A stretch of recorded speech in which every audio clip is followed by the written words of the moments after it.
Attention, la vidéo que vous allez regarder contient des images. Non, voilà, c'est tout. Après, si t'aimes la tech, les blagues de merde, tu peux t'abonner, hein, c'est gratuit, puis ça permet de soutenir la chaîne. La tech, c'est cool, mais c'est cher. J'ai même envie de dire, c'est putain de fucking cher. Ouais, je commence la vidéo avec des gros mots. Je suis un vrai gangsta. Mais dans cet amas de produits qui coûtent un SMIC, il y a un rayon de soleil, un paradis pour ceux qui ne sont pas Manuel Ferrara. Oui, qui ont des petites bourses, quoi.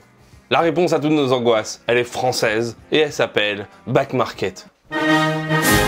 Back Market, c'est la licorne de la Startup Nation, chère à notre Manu national. Le concept, il est simple. Proposer des produits tech reconditionnés à des prix très attractifs. Et vous savez quoi?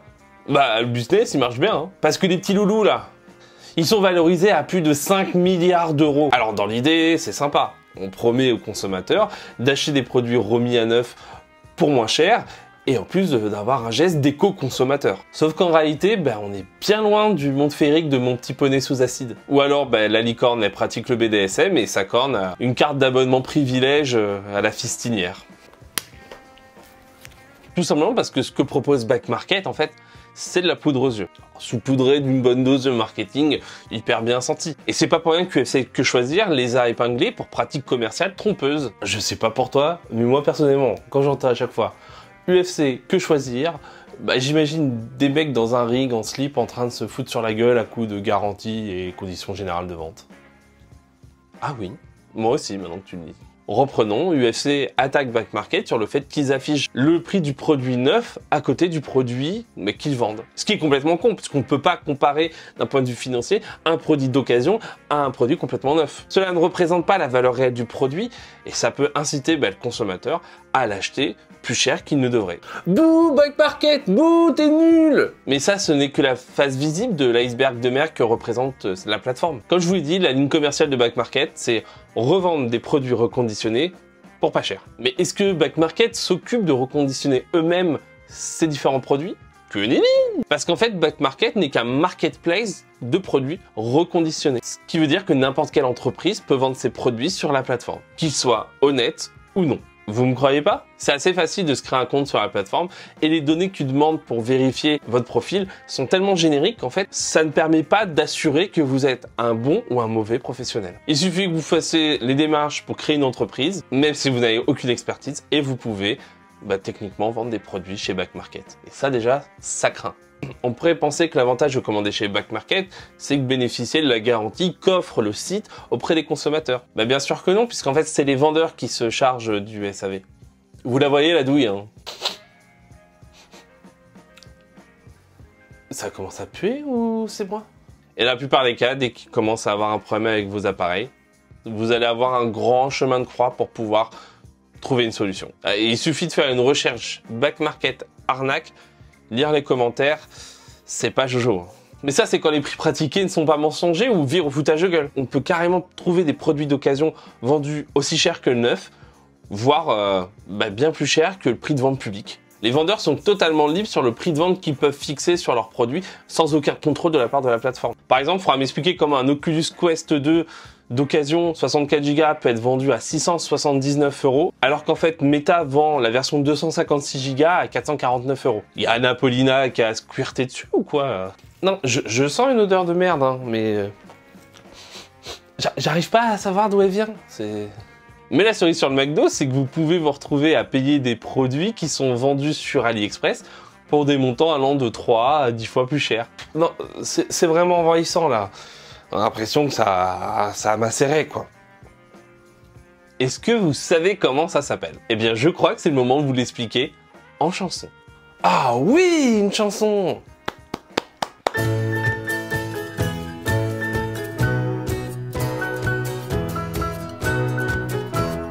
Pom pom pom, c'est le dropshipping. Pom pom pom, c'est le dropshipping. J'aurais besoin de ta CB pour t'arnaquer. La voilà, et surtout me rembourse pas. La compile des meilleurs scams d'Oriès. C'est sur le web, t'as qu'on fait du dropshipping. c'est sur le web, tagadagada, qu'on fait du dropshipping. Des vieux produits made in China, vendus 10 fois le prix. Pas de sirette pour vos emplettes, livraison loterie. Somme. Oh putain, c'est là qu'est venue l'odeur là. Alors oui, vous allez dire, je grossis le trait. Mais ça fait quand même pas mal de trucs sur lesquels il y a vraiment à redire. Surtout quand on parle quand même d'une boîte qui est valorisée à plus de 5 milliards d'euros. Clairement, les vendeurs véreux profitent du manque de contrôle des équipes de back market, mais aussi de la confiance qu'inspire l'image de la marque. Même si ces fameux vendeurs peuvent avoir du stock, il faudra m'expliquer comment ils peuvent vendre 30 € un produit d'occasion vendu 4-5 € sur AliExpress neuf. Ah si, ça s'appelle la fils de puterie. Et c'est quand même une maladie qui est très répandue sur internet. Alors bien sûr, si vous les signalez, Back Market réagit plutôt vite et a tendance à supprimer soit les produits, soit carrément supprimer les vendeurs. Mais le problème, c'est que c'est pas aux consommateurs d'être vigilants quand ils achètent des produits sur leur plateforme. C'est leur boulot. Quand tu veux autant de thunes, tu devrais être capable d'embaucher suffisamment de personnel pour t'assurer qu'il n'y ait pas de problème à ce niveau-là et que ta plateforme elle soit la plus saine possible. Sauf que, bien sûr, comme on est sur un marketplace, Back Market, c'est qu'un simple intermédiaire, ils n'ont pas de stock, ils n'ont pas de frais de gestion. C'est un business assez lucratif en soi.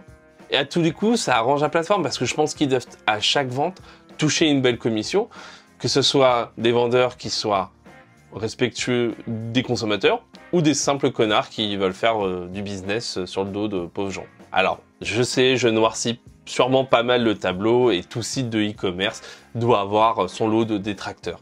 Non, s'il vous plaît, je ne veux pas revivre ce moment horrible. J'ai liké une vidéo de Julien Chies. Détracteurs. Toi pour moi, j'avais mal compris.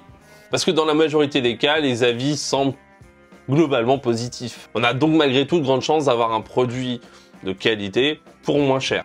Le problème qu'on a pu voir, c'est qu'on n'a aucune garantie de ne pas être le pigeon de l'histoire. Et donc la véritable question qui se pose, quel est le plus fort entre l'hippopotame et l'éléphant? Le braconnier. Non, la véritable question, c'est où acheter des produits reconditionnés pour être sûr de ne pas se faire entuber. Personnellement, moi, je conseillerais deux options. La première, c'est d'aller voir directement sur le site de chaque constructeur pour voir s'il n'a pas une rubrique dédiée aux produits reconditionnés ou refurb en anglais. Bel accent! Merci. Certaines marques comme Apple, Kobo, Bose, Sennheiser et j'en passe ont des rubriques dédiées pour acheter des produits remis à neuf par Longchamp. Donc avec une véritable garantie constructeur pour des tarifs bien plus intéressants. L'autre option, c'est de passer par un des grands distributeurs spécialisés comme la Fnac ou Amazon par exemple. Quoi? Tu veux dire qu'Amazon détruit aussi des commerces français spécialisés dans le reconditionnement? Bouh! Alors non, ils ne détruisent pas ces commerces. Ils proposent juste des produits reconditionnés sous la marque Amazon Renew ou des produits qui ont été retournés ou utilisés via le Amazon Warehouse. Et pour certains produits reconditionnés, comme par exemple les iPhones, Amazon doit respecter les règles de reconditionnement données par Apple, ce qui rajoute des garanties. Mais la grosse différence, c'est que c'est Amazon qui s'occupe du service client et pas un tiers. Donc tu payes moins cher, mais tu as vraiment une garantie réelle. Parce qu'on sait tous qu'au niveau SAV, je crois qu'Amazon, ils sont indétrônables. Non, j'ai rien dit. Finalement, si vous voulez acheter des produits reconditionnés, la chose à faire, c'est de prendre le temps. Un site d'e-commerce qui s'affiche partout avec une grosse campagne de com au niveau marketing, c'est pas la garantie d'avoir un service de qualité à la clé. Renseignez-vous, comparez et passez à l'achat que si vous êtes sûr d'avoir les garanties que vous souhaitez par rapport au prix que vous payez. Parce qu'attention, souvent, prix moins cher peut amener à garantie très faible ou quasiment inexistante. J'espère que cette vidéo vous aura plu. N'hésitez pas à vous abonner, à liker, à partager cette vidéo. Et bien sûr, n'oubliez pas de rester connecté sur les internets. Ciao!